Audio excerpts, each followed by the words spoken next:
Hello everyone, আসসালামু আলাইকুম রহমতুল্লাহ। দূরের এবং কাছের, দেশের এবং প্রবাসের যে যেখান থেকে দেখছেন সকলকে আন্তরিক ধন্যবাদ এবং মোবারকবাদ।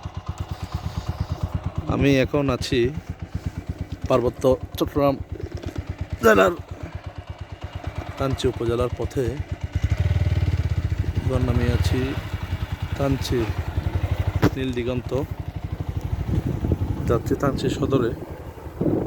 জীবননগর পাহাড় অতিবাহিত হচ্ছে আর হচ্ছে।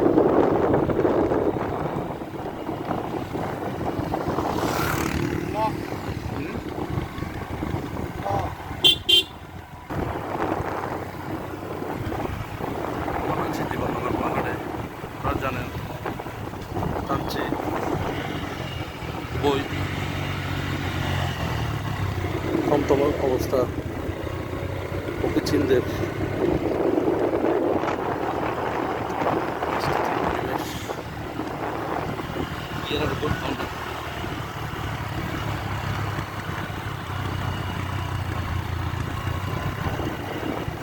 খুবই থমথম অবস্থা বিরাজ করছে। ঈদ উল ফিতর ছুটি অনেক পর্যটক যার আশানুরূপ হয় নাই।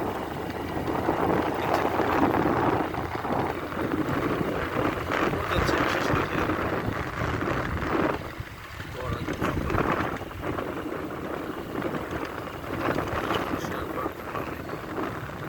যাতে জায়গাটা প্লাস হচ্ছে পাহাড়টা আসলে সুন্দর, আল্লাহর সৃষ্টি মহিমা অপরূপ সুন্দর, যেটা কিঞ্চিত পরিমাণ শুক্রিয়া আদায় করে শেষ করতে পারবে না। তো বিশেষ করে আপনার ওভারঅলি গরমকাল যেহেতু চলে না, বর্ষা আসলে কিন্তু পাহাড়ের সৌন্দর্য প্রকৃতিটা চেনা যায়। বর্তমানে যে জুম চাষগুলো হয়েছিল ওগুলা জুমগুলা ফেলা হয়েছে, চাষ করবে এবং বর্ষা আসলে পুনরায় পাহাড়ের রূপ ফিরে আসবে ভিতরে ভিতরে। পাহাড় এটা চাচ্ছে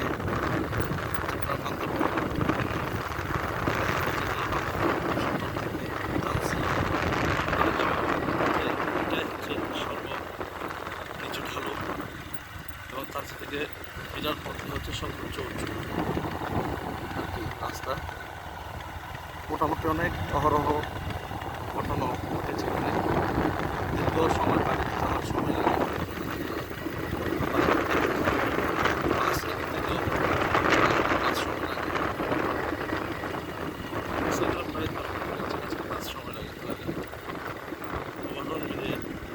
আপনারা আসবেন, ভ্রমণ করবেন, কারণ আল্লাহর প্রাকৃতিক সৌন্দর্যটা উপভোগ করার জন্য পার্বত্য জেলা বা বাংলাদেশের যে পার্বত্য জেলাগুলো আছে, বান্দরবনের কাঞ্চি উপজেলা বলেন, রাঙ্গামাটি, খাগড়াছড়ি সহ আরও আদার্স যে পাহাড় আছে, তারা ভ্রমণ করলে নিঃসন্দেহে বুঝতে পারবেন যে আল্লাহ পাকের সূরা রহমানের মধ্যে যে আয়াতখানা আল্লাহ পাক ইরশাদ করেছেন ফাবিআইয়ি আলাই রাব্বিকুমা তুকাজ্জিবান, এই আয়াতের নিরিখে আপনি বাস্তবতাটা উপলব্ধি করবেন, খুঁজে পাবেন। পাহাড়ে আসলে আসতে যে সৌন্দর্যটা কত কত মহব্বতের জায়গা, কত সুন্দর জায়গা, আল্লাহর ওপর কত সৃষ্টি সুন্দর, এটা আপনি না দেখলে বুঝবেন না। আমরা এখন নিচে নামতেছি, অনেক কন্ট্রোল পাওয়ার থাকতে পারে, ট্র্যাকিং পাওয়ার প্লাস হচ্ছে আপনার নিজের সক্ষমতা, কমফোর্ট ফিল বা নিজের যে আপনার নিজের উপর কনফিডেন্স, এটা যদি না থাকে তাহলে কখনো এই সব পথে চলাফেরা করা কোনো অবস্থাতে সম্ভব না। তো আলহামদুলিল্লাহ আমরা প্রায় মাঝপথে চলে এসেছি জীবননগর পাহাড়ের। তো সকলে দোয়া রাখবেন আমাদের জন্য, যাতে আমরা নির্দিষ্ট গন্তব্যে সঠিক সময়ে এবং আমাদের বাড়িতে আমরা ফিরতে পারি। তাওয়াক্কালতু আলাল্লাহ, সকলে দোয়া রাখবেন। সকলকে ঈদ মোবারক। আসসালামু আলাইকুম রহমতুল্লাহ।